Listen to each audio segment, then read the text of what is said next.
So we were talking about 2024. Yes. So the one thing that we're going to be starting is the second YouTube channel. Well, we have the Hustle and Muscle Podcast YouTube channel. Right. So we're starting a third. Yeah. So that third one is going to be we're going to partner with somebody and we're going to share that YouTube channel and put out content on that. I'm really excited for this. This is going to be, I think it's going to be big. Yeah. So that we should be announcing. I'm hoping within the next, I'd say maybe 2 weeks. Yeah. We might be able to get the ball rolling on that. So We're meeting with this person this weekend, and then, we'll be rolling it out. We might have this person on this show first. We'll see kind of what happens, but you definitely want to follow all the channels. Yeah. All right. So let's try and do this again. So another question leading off of that topic is on social media, how do you deal with the negativity? How do you deal with the all the hate? Because YouTube has always been the worst. I mean, you have Instagram, which is usually pretty good, but the absolute Instagram worst. is probably the kindest platform compared to all of them. Even TikTok, people are nasty, right? Yeah, I think TikTok people are nasty too. I think YouTube is bad because you can just open up a Gmail account. Yeah, it's and just comment. Usually on Instagram, people have, I mean, they could have private profiles, but usually they have photos on their profile. They've got pictures of their family and all this stuff, and then they want to write something mean. Where YouTube, most people just have a Gmail account. Mm-hmm. They go on YouTube just to watch videos and comment, and that's it. So the comments always seem to be horrific on YouTube compared to any other places. So somebody, and it's obvious. I mean, you can go on our videos, and there's always like handfuls of like terrible things. If it's really bad, I just delete them. But sometimes we respond to them. And sometimes we leave them so bit. people can actually see some of the comments. Maybe this year in 2024, what we should do is start saving some of the negative comments and do a video at the end of the year about all of the comments that we got this year. But yeah. So what are your thoughts on negativity? I remember like in the beginning, it was like I would just have Chris look at the comments and just like if it was gonna hurt my feelings, just delete it so I don't see it because my skin wasn't that thick.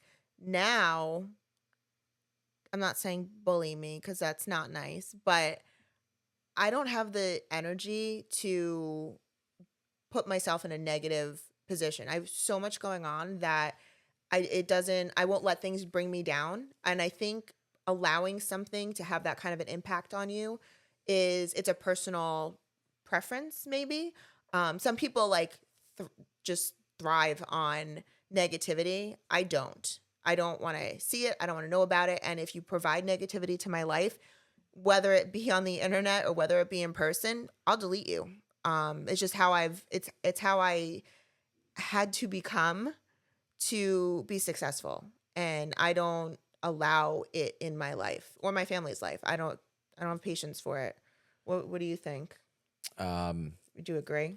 Yeah, and some of the things that I've seen too that like or I've heard that kind of ring true is like people on the top or on the way to the top don't have time to stop and look down at the stuff below them. Typically you're looking up at people and a lot of people like to shoot up and like make pop shots at people like that. So I think for us it's like we're focused so high on growing and thriving and building that like we literally don't really have time to get like caught up in the drama and go back and forth or waste any time responding to negativity because there's nothing you're going to change about somebody on how you respond to them. So if somebody like takes the time to write something horrible and then you get mad and you start writing back to them, they just want, and then you realize like after a little bit of this, you're like, I just wasted like 30 minutes like going back and forth with somebody that doesn't have anything else to do. And you're like, I could have literally taken that time and done something productive or something of value or something that would make me money in return. Yeah, so not wasting my time on it. But on the flip side, I will say this. As much as I obviously love positivity and things of that nature, I do think, like we always have like the anti-bullying campaigns in school. And part of me is like, bullying is still like when you see that some of the people out there, you're like, can we bring back some of the bullying? Because like when you look at the absolute like hateful comments, you're like, we need to bring back bullying in school because now the world is turning into like the craziest place I've ever seen. And I'm like, some of these people need to get bullied around a little bit. And I think, Somebody needs to get punched in the face once or twice. I'm like, right. do them good. Because I mean, back in the day, like when you would mouth off to somebody in school, they would take you in the locker room and you'd get in a fist fight and that would end it. So you'd be more careful as to what you say because you're like, maybe I shouldn't say this stuff because there are consequences. But, and I get the whole like anti-bullying because like kids start to like unalive themselves and that's a horrible thing. And there should be a better way to fix that. But um, when there's bullying, especially at a younger age, it builds character on people and kids start to learn. And of course, it's not fun, and we all go through it. And we go through it even at this age, but it builds character, and you learn how to handle this type of stuff so that when it arises when you're older, you know how to handle it. So if you don't get bullied or face mean people or the bad things in life, Learn how to face yeah. people. And then all of a sudden, when you're 35 years old in the middle of your career and like you actually meet bullying and it's new to you, you're going to be like, I don't know how to handle this. So, yeah, I mean, bullying was definitely a big thing. Like, I mean, bullying's a weird word, but like there's always kids that are mean in school and like you've got to learn how to like defensively brush things off growing up and when you're in school. And yeah, like there's like a pecking order in school. There's some kids that get made fun of more than others. I get that. And it's never fair or fun for anybody that's getting picked on, but it does build character. It builds a little bit of strength. Yeah, but being a dad too, it's like the one thing you never want to see is like your kid get bullied or uncomfortable. But you have to learn how to teach your kid. Like bullying's gonna happen. There's gonna be like mean people that say horrible things to you. And you have to learn that like how do I redirect it or how do I handle it? Like you can't just say like, oh, you were bullied, ignore that person, stay away from them. I'm gonna call their parents. I'm gonna call the school. We're gonna separate. Like you have to teach your kid like, okay, I know this sucks, but you've got to learn how to handle it and what you can do when you feel this way and like teach the kid how when you do get bullied, which is going to continue your whole life, Yeah. like how to handle it because it's going to happen forever and it sucks. But like you got to learn how to fix it, how to avoid it, how not to let it bother you, and move on. But you did it. I mean, several years ago. Kylie may have been 3, but we were on a vacation at a resort. You remember this? Oh, And she wanted to get in the hot tub. There was a handful of kids in there, and they wouldn't let her play in the hot tub. And you made her go over there. They dumped water on her. They took a solo cup of water and they dumped it on her head and they told her to get out of the hot tub. And so she came over crying and she was like 3, 4 years old or something. Little. So I was like, what happened? And she told me, she's like, they dumped water on my head with the cup over there. So I was like, all right, let's go. She's like, what do you mean? So I marched her over there. And so I was like, pick up the cup that they used to dump water on her head. It was like a red solo cup. And so I was like, pick it up. So she picks it up and I was like, I'll step on it and crush it in front of them. So she put it on the floor and she stomps on the cup a bunch of times. And I was like, good, now they can't. And she was smiling. Yeah, I was like, now they can't dump water on you. And then I think she picked up the cup and threw it and then walked away from the kids just to like prove a point. But I was like, maybe it's not the best way to handle it, but it's handled. But and she ended up smiling and didn't feel as attacked. Yeah, I think it like almost made her feel like tougher in a way. Like, yeah, like, okay, well, that cup upset me. Those kids upset me. But now I just, I took that and redirected it. And yeah. I mean, that's like, it's funny you said the 35. I think I was about 35 when it happened, but I was bullied tremendously. It could have put me in a hole, and it actually did for a while, but I was probably about 35. We owned a gym, and I couldn't even walk in the gym. And you guys know me, I'm always in the gym. I like live there, and I'm not going to get into the details of it, but in the end, we sold my gym because the bullying was so bad that it was like, I don't want to be a part of this community anymore. It actually was happening at the gym that I was an owner, and I didn't want to be part of that community anymore.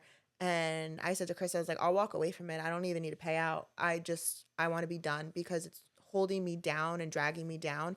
And we ended up settling everything. We left the gym, and my nutrition and training business, which I really couldn't promote at the time because it was a conflict of interest with my partners, it took off.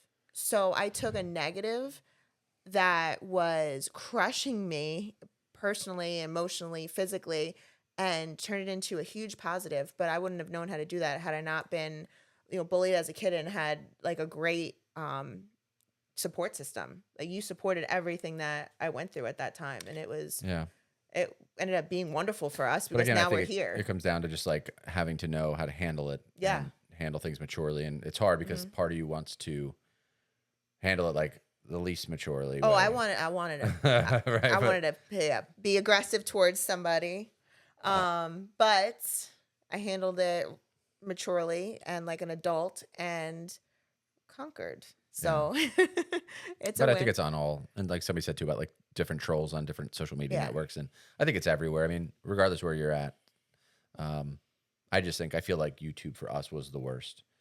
But again, we just don't pay it mind. And there's some people that like a philosophy on YouTube that some people use where it's like they'll say like post and walk away.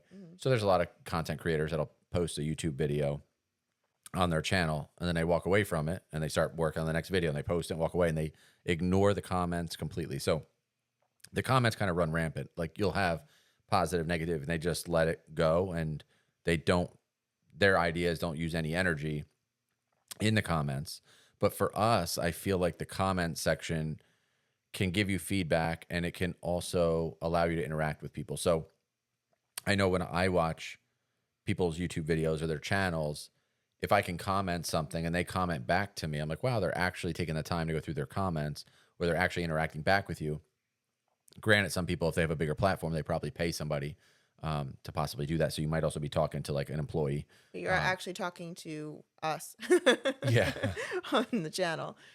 We don't have any It's just us. assistance yet. Yeah. But stuff like that, social media, I don't think I would want to have somebody else handling any of our social media stuff. We get asked, but it's not something that. But we also enjoy doing Yeah. it. So I mean, for me, like waking up, having coffee in the morning, go through the comments real quick. It's like, I don't know, it's fun. It's useful for when you see people like, hey, can you do more videos like this? Or can you do videos like this? Or I don't like this type of stuff. And like the worst is music. If we put music in a video, comments all the time are like, pick better music.